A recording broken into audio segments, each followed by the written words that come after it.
Isang napaka-espesyal na araw iyon. Bisperas ng Pasko, Disyembre 24. Nang pumasok ako sa sarili kong kwarto, nakita ko siyang may kasamang ibang lalaki. Noong sandaling iyon, tuluyan akong gumuho.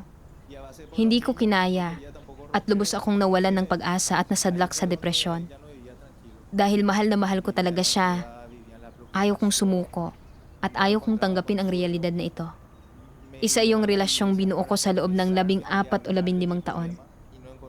Napakaraming dugo ng puso ang ipinuhunan ko roon. Ayaw kong matapos na lang ito ng ganoon. Gusto ko pang ang patawarin ang kanyang pagtataksil para lang sa mga anak namin at dahil ayaw kong masira ang aming pamilya.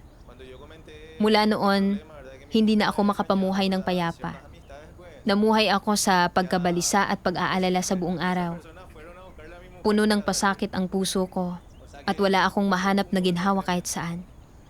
Nagsimula akong magsimba para mangumpisan sa kagustuhang mailabas ang aking pasakit. Pero wala akong natanggap na ginhawa o suporta mula kanino man. Nasaksihan mismo ni Christian ang pagtataksil ng kanyang asawa at dumanas ng napakatinding pasakit ang kanyang puso. Sinubukan niyang patawarin ito at isalba ang kanilang pagsasama, ngunit naging imposible ito. Ang tanging nagawa niya ay subukang gawing manhid ang sarili sa paninigarilyo at pag-inom, pero hindi nabawasan ang pasakit kahit kaunti. Humingi siya ng tulong sa mga kaibigan, pare, at mga kapamilya, pero walang sino mang umunawa o umalo sa kanya. Nag-iisa at nasasaktan, nawalan na rin siya ng ganang mabuhay.